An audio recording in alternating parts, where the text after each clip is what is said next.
The annual general meeting on February the 9th, 2022, open at 5:30 p.m. Can you please stand, please?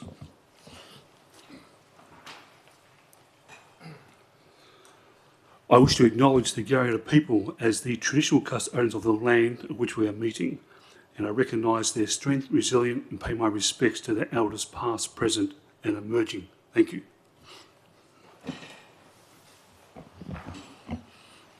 I also would like to acknowledge Arnold Carter, the Freeman of the town. Good evening, Arnold.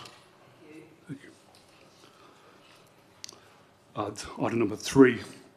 The video and audio of this meeting has been recorded and live streamed to facilitate community participation for minute-taking purposes, which may be released upon request to third parties.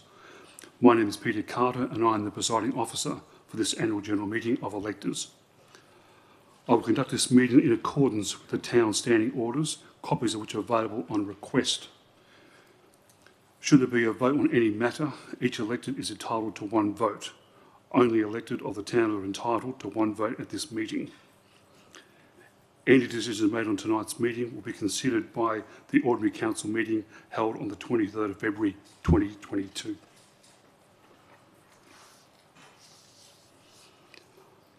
I would now like to ask all elected members who wish to speak and state their name and address for addressing the meeting, please. In accordance with section 616, the Town of Port Eden Standing Orders, Local Law 2014, members of the public are not to use any visual or audio electronic instrument to record the proceedings of any meeting unless that person has been given permission by the presiding member to do so.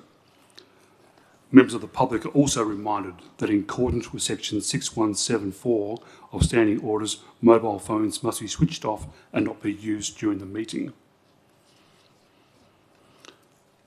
Item 3.1, attendance. Attendance will be listed under section 3.1 of the minutes. 3.2, attendance by telephone, instantaneous communications, there is nil. 3.3, apologies. We have apologies tonight from Councillor Bennett, Councillor Turner. So you overheard from Councillor Coles? Or? I haven't, Mr Mayor, no. Okay, I'll put Councillor Coles and Councillor Zilke in that list as well. Thank you. 3. Yes. Yes. Thank you, Councillor. Okay.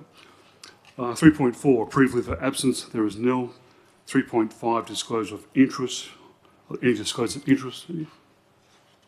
No? No disclosure of interest. Thank you, councillors. Response to previous questions taken on notice from members of the public at the annual general meeting held on the 29th of April 2021 are printed into the agenda.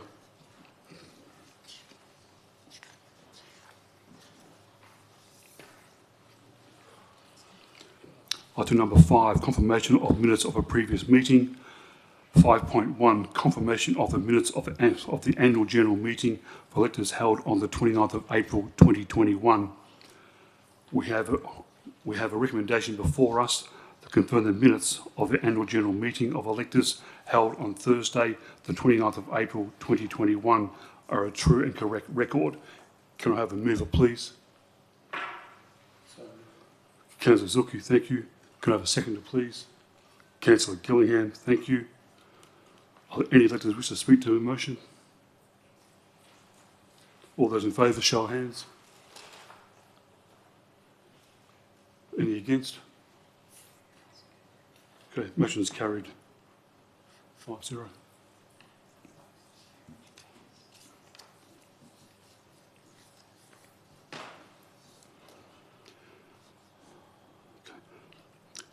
It is with pleasure we present tonight's town's annual report for 2020-2021.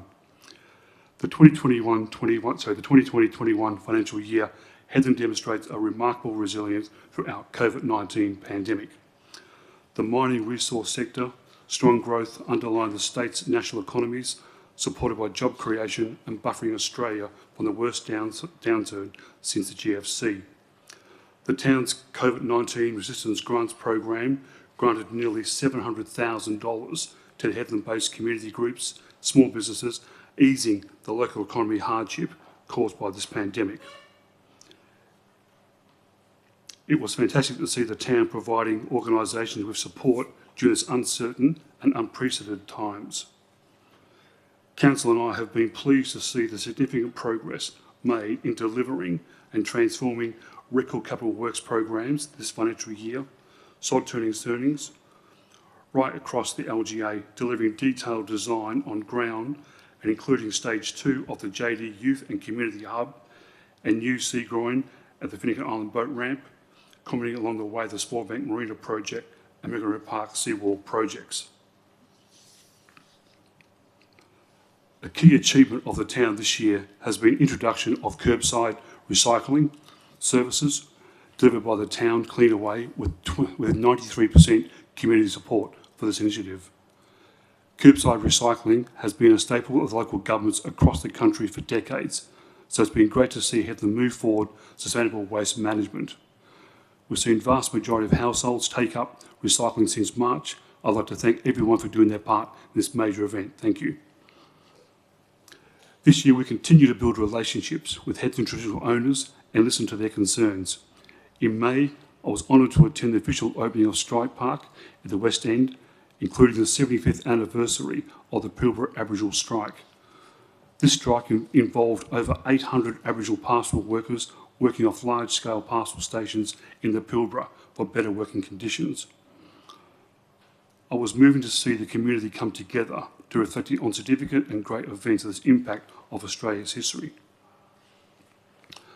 I'd like to take this opportunity to thank Port Hedland community and working with the council and the town in achieving a strong year of achievements.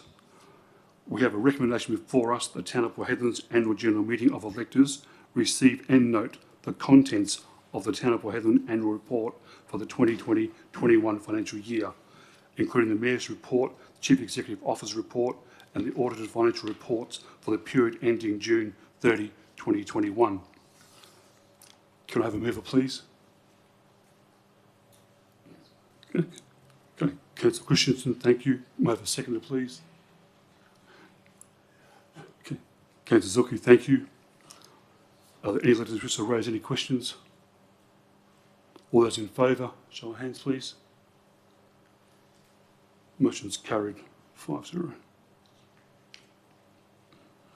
Item 7, general business. As there are no listed items of general business, ladies and gentlemen, this is an opportunity for electors to raise any matters in general business. Clause 6.7-3 of the Town of Port Hedland Standing Orders Local Law requires those wishing to raise any matters of general business to complete the form and place the completed form in the tray provided. If the presiding member determines that the questions are out of order due to the use of offensive or objectionable expressions or are defamatory, they will not be recorded nor responded to. Mr. CEO, have you recorded any questions at all? Thank you, Mr. Mayor. Yes, I've received a number of questions from Mr. Carter, and I've also received a statement from Mr. Carter. The questions I've agreed will take on notice. They're fairly detailed in terms of the financial statements, and I've agreed to respond to those in writing and print the responses and the questions in the minutes of tonight. The statement Mr. Carter might want to speak to.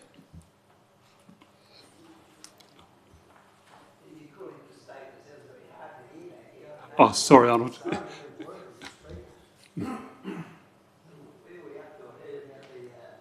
Yes, if you'd like to come read your statement, yeah.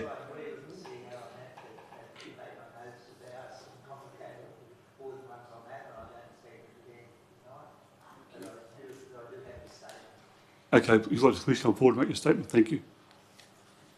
Could you please state your name and address of the record, please, Mr. Arnold Carter? Thank you.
Okay, thank you, Lionel, for that. Thank you.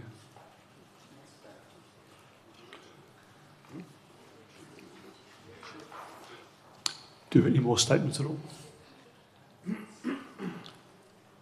Yes, Maury, please come forward. State your name and address for the record, please.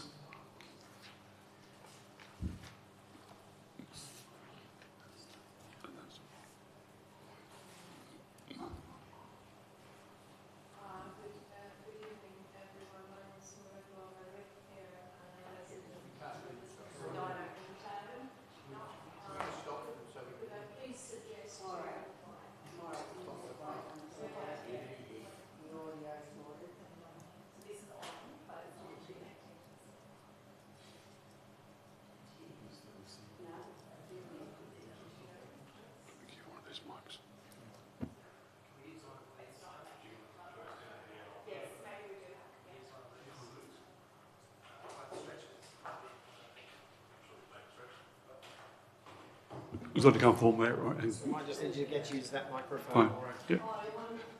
Yeah, please, yes. Yeah, thank you. Sorry about that. Yeah. That's better. Great.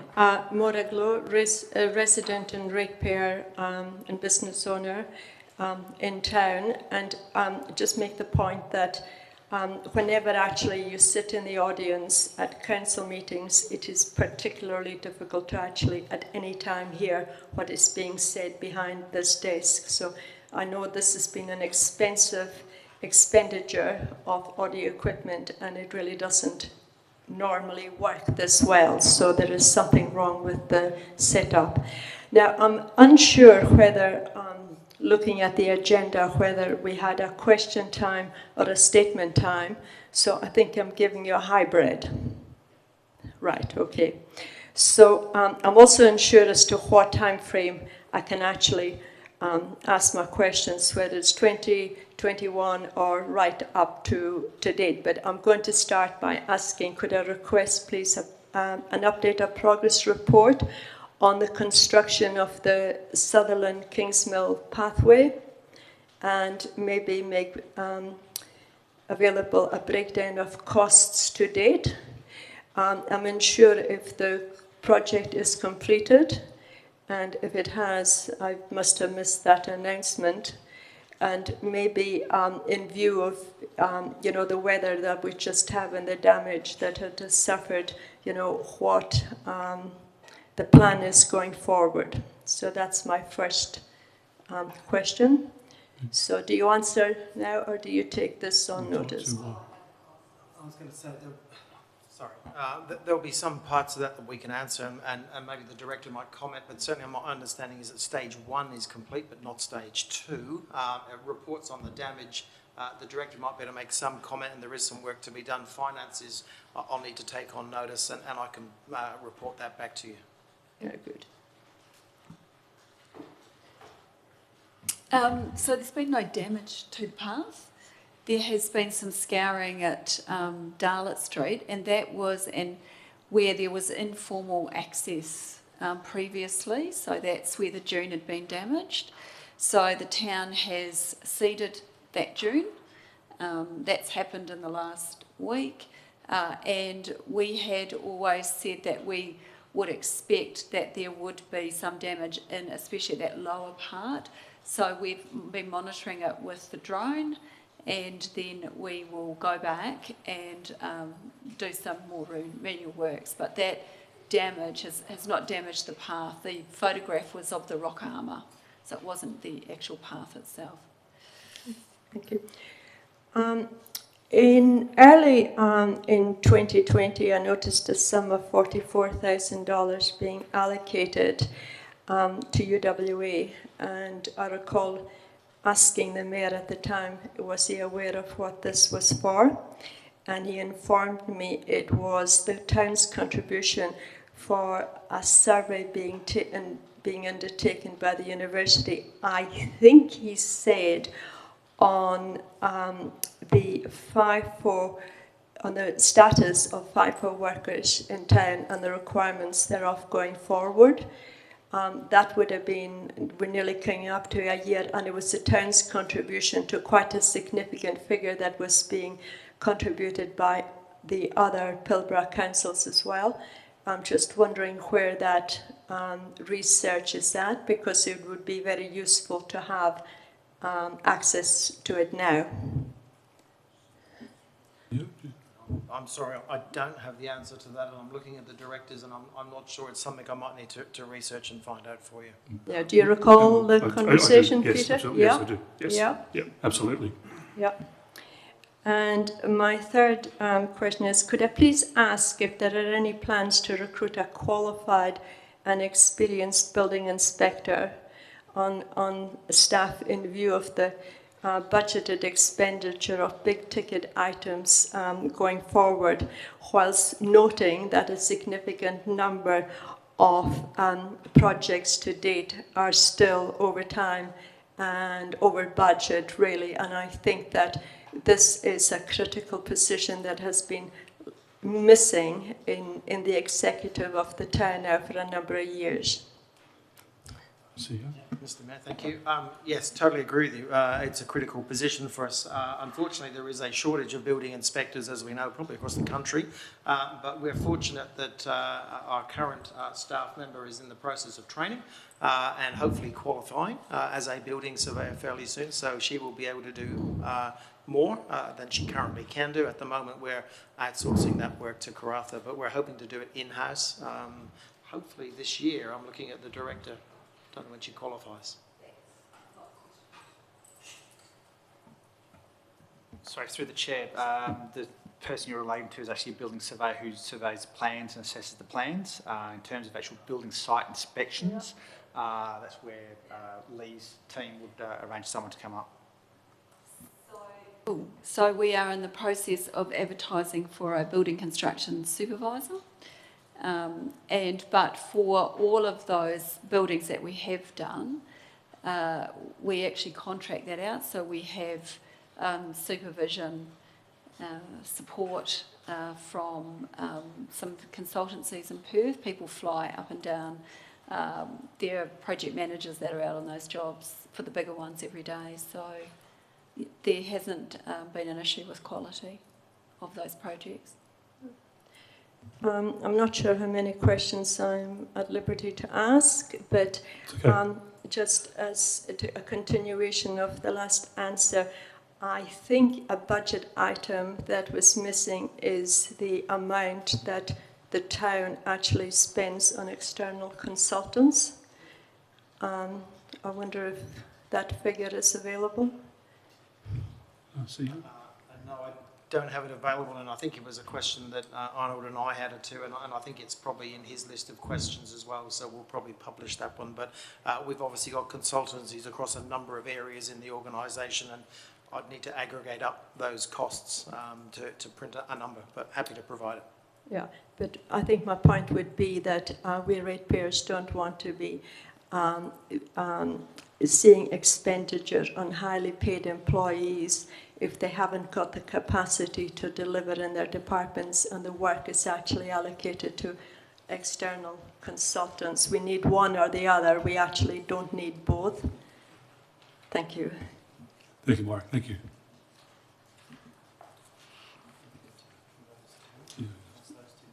Yeah. We have two questions for public statement time. Des Malone, would you like to come forward, please, Des, and read your statement out?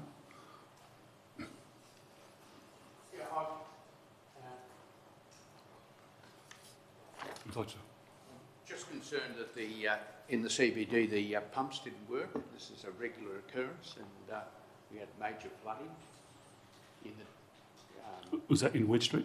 Big pardon? Was it in Wedge Street, the flooding you're talking about? In Wedge Street, yes. But it floods back into Stocker Street and then floods back into Hardy Street. It was quite substantial this time. If anyone wishes to go down and look in front of the police station, you'll see how high the water came. The other point I wanted to bring up was we've spent a massive amount of money on the gardens downtown, and in the last month the grass has all died again. This is just an ongoing repetition. Every time we get the funding to plant nice lawns, they all die. You go to Edgar Street, and have a look. Everything's browned off. Yep. So I just want to make you all aware Okay, that thanks, Des. CBD is falling apart a bit. Yep. Okay, thank you. Thank you.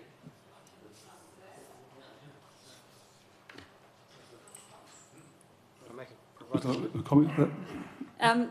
So there was an issue with the Gilbert Street pumps yesterday, and we had staff out there. So they didn't have one working, and there was a blockage in the culvert as well, which was undetected, and so that's why we had that issue yesterday. But we're now getting that seen too. In terms of the wider flooding issue around the West End, we've put some money into a study with BHP and Main Roads to redesign all of that drainage from Wilson Street back into the West End, because there are significant issues with the capacity there. So that'll be done this year, and then that will inform our works program moving forward. Okay, thank you. In terms of the other stuff, I'll get that checked out for you. Okay, thank you. Brad Young, would you come forward, please, and read your statement out, please?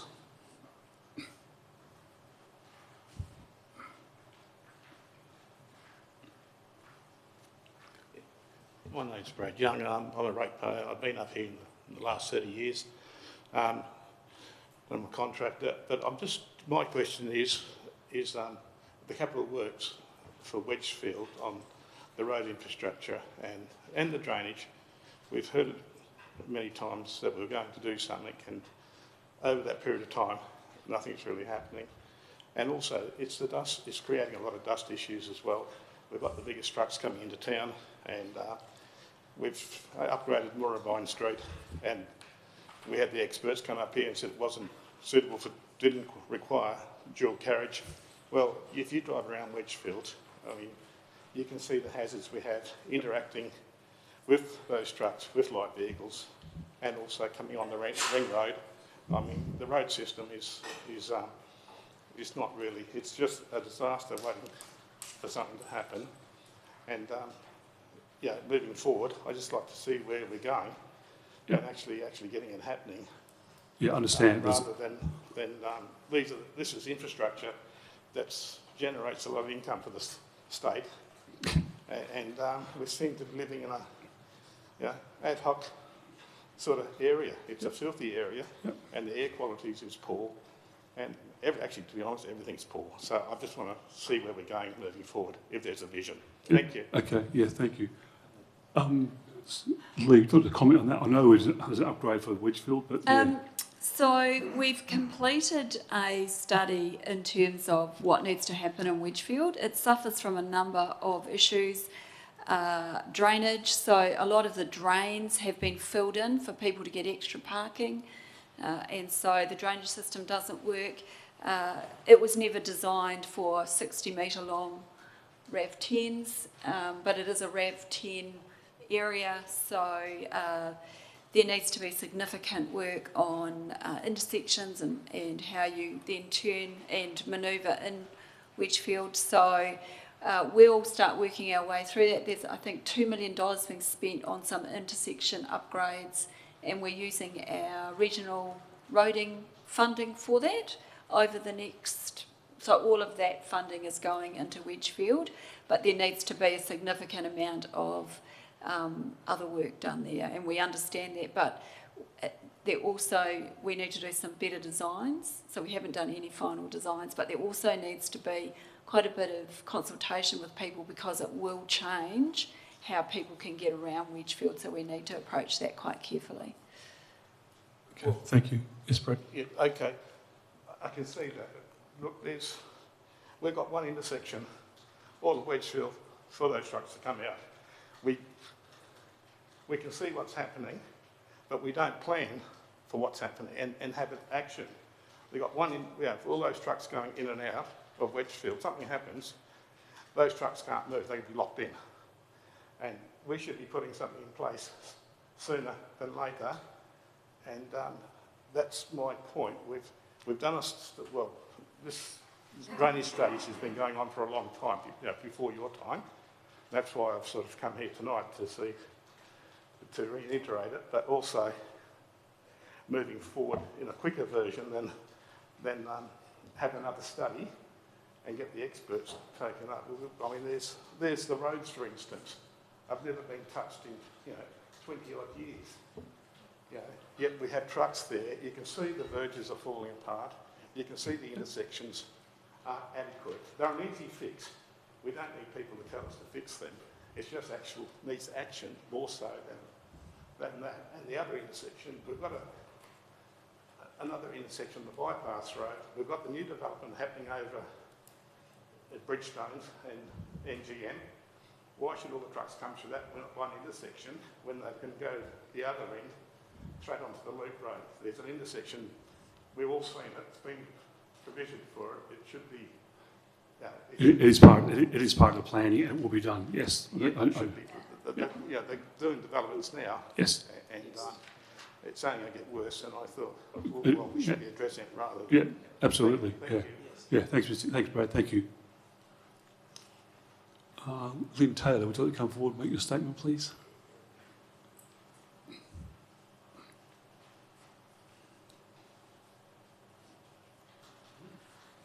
Yeah, I'd just like to know why I'm paying $40,000 a year rates, because have a look outside the dome, what you've been doing around there over and over again, and you did take perfectly good grass out and put perfectly good grass back in, and now it's all dying. I'd like to know why the footpath stops either side of my place and nothing's been done out the front of my place.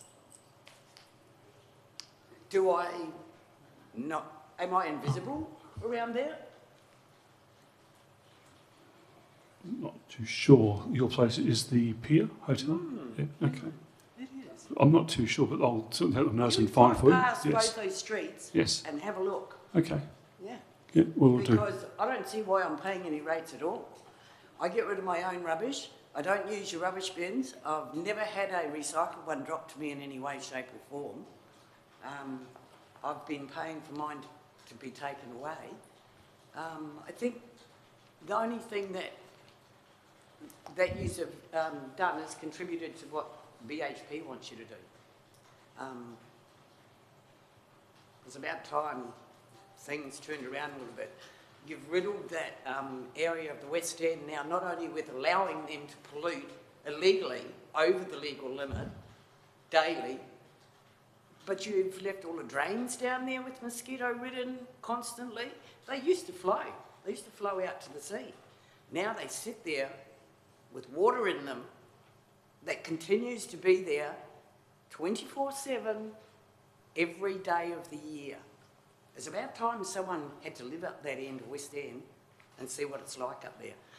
I'm not eligible for the buyback scheme at the pub, but it's got a residential house on it and I'm a voter and I live there. So I think it's about time you guys looked at what's happening up there. Okay. Thank you, Lynn. Thank you. Do you have any more public statements at all?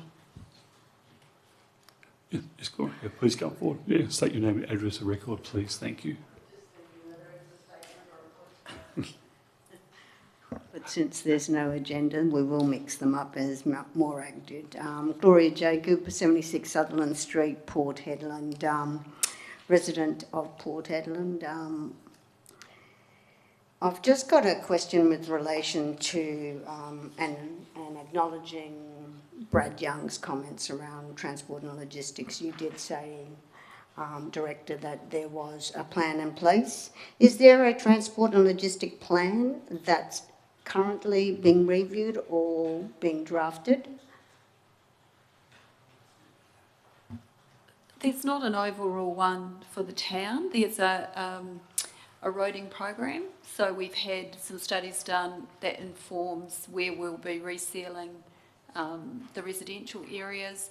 There's a study being done on Wedgefield and Main Roads we're doing a joint one, which is roading and drainage infrastructure for the West End.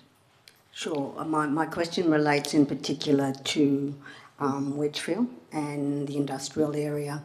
So we're to assume that the transport plan that's being talked about doesn't exist, and there's not really a review other than what you are currently doing with reviewing Wedgfield? So we have a draft, which we need to finalise. It's probably between $30 and $35 million that's needed to be spent in Wedgfield. And so that's why I think we need to look at what we've got. And it's not just a matter of sealing roads, it's actually a matter of some reconfiguration of Wedgfield, entrances, exits, those sort of things. So I think we'll be presenting that at some stage to the council once that's finalised. Sure, just as a comment on that, and as a former Wedgfield resident and business operator out there, I think the town has to pay serious consideration to a road haulage transport and logistic plan, because what you have currently is a light industrial area defined by the plans where people have created business premises with caretaker residents. But what has occurred over the decades is that the mining industry is supported heavily by logistics services. And in fact, the logistics services compound quite a large part of the contractor businesses in the town. And yet the town has not provided them or facilitated a defined transport and logistic plan, providing them with space. You can't have a Macaleese in Harwell Way, but you do. You can't have a Jamison's in Leahay Street, but you do. You can't have a transport, Campbell Transport around the corner, but you do. Really, what we originally had was Centurion Transport and Toll. Now, all of those transports put together are largely based for taking in and out commodities that are very useful to this port. But not only that, it also is our service, so all the food services, all the general freight comes through there. I find it really unusual that we, as a town, have not actually provided guidance to companies like that and pretty much grown some kahunas and said, no, you cannot put in those types of RAV, 4 trailers, and you cannot have those spots there available for you to operate business out of. It's unsafe. We talk about risk mitigations on so many levels, and yet we allow businesses like that to operate. And it's okay because they haven't got an alternative. So I implore the town to look and consider, which we have over the decades been talking about Port Hedland being a transport logistic hub. We're the world's largest bulk export port. All national highways pretty much come through to Port Hedland. So if we're not considering that as our long-term vision, then we're falling short in a long way, because these trailers are not going away anytime soon. In fact, they probably will compound. So that would be my first statement, and then I'll take it on notice that we'll get an opportunity to ask questions, or would you like me to go right ahead now? You can continue now, that's fine. Yeah. Okay. So in relation to the financial reports that you've provided us in your annual report, one of the things I suppose, Mr. Mayor, I just sort of asked the question as to whether you'd like to rewrite your mayor's message, because there's a few things inside your message that you've laid claim to that haven't eventuated, and to read a report as an uninformed person you'd be quite happy with what's there, but in essence out of all the things that you've mentioned there's probably a handful that haven't eventuated because of whatever it is, bad planning, bad project management, whatever the situation is. So that's the first part of the statement, but could you please explain in regards to statement of comprehensive earnings, where you've actually shown the expenses relating to materials and contracts. I don't even have a page to refer you to, but it's the first page on the report, that explains that you've budgeted $43,690,000 for materials and contracts, and we've spent 13,978. Can you explain the underspend on that? Thanks. Okay, Karen, Through the Sorry. chair, no, that's okay. That's okay. I can explain that one. It's come up a few times. So the variation there, so through because of accounting standards, the $24 million that we were to pay towards the marina project last financial year is included in that 43 million. Even though that money and the cash is actually sitting in our reserves because of accounting requirements, we actually have to show it through that materials and contracts expense line. So that's why there is that massive difference, because we had it budgeted, we expected to have to pay it last financial year before the 30th of June, and we didn't. And further to that, we're hoping to pay it this financial year, but it still hasn't been paid yet either. So you'll see that one again in the current financial year as well, because it is $24 million expense that we have to pay. Yep. So that being the case, then the $6 million, I would assume, is the unfinished projects relating to the J.D. Hardy and the youth zone of the skate park. You may... There's still a $6 million difference. Yep, I probably need to take that away and just have a look at what else is in there, but I know the 24 million is the main one. Okay. But happy to take that on notice and we can come back to you. Perfect. Thank you. Just also relating to that, with the marina project now going into reportedly an extra 87 or $97 million, I'm not 100% sure, but will there be any exposure to the town with regards to the overrun on the state government's? No, not at all. Not at all? Not at all. Good. All right, and now there's just one other one, which is, sorry, my eyes are getting bad. Just in relation to the following page, Karen, where it's showing housing.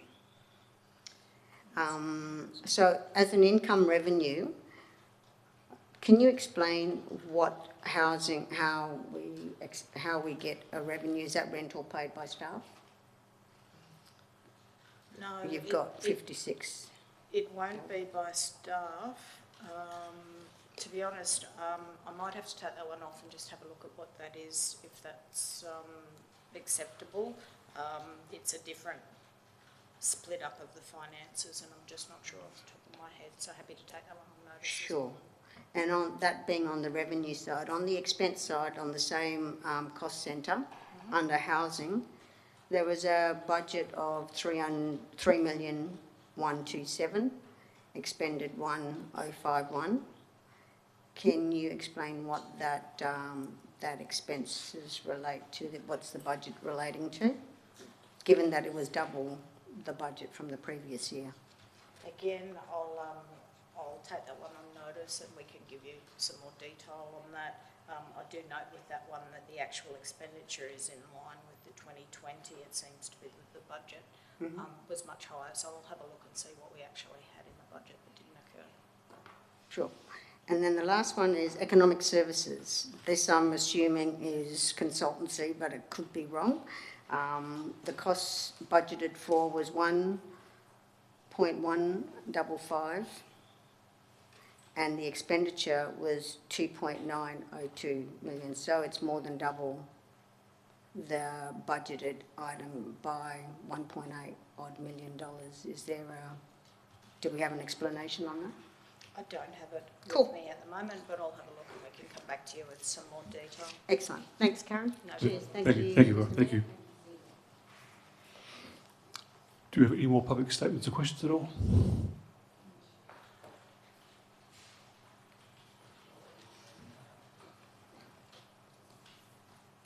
Councillors, any more questions? Okay, being there no further business, I will declare the meeting closed at...